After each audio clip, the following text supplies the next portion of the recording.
Welcome! The Eldorado SELPAs have created this quick video tutorial to address commonly asked questions.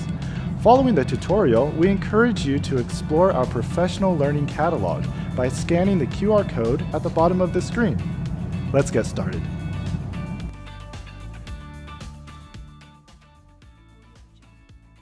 From the navigation bar, select the Students tab.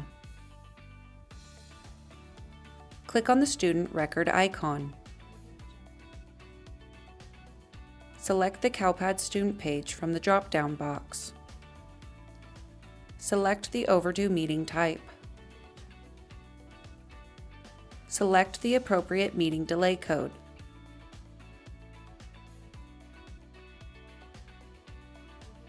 Click Save. Click the Create Pending Transaction hyperlink adjacent to the meeting type box.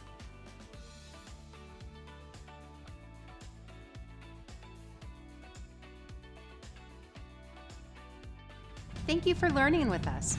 If you find this tutorial helpful, please like the video and subscribe to our channel. On behalf of the Eldorado SELPAs, thank you for everything you do to improve the outcomes of students with disabilities.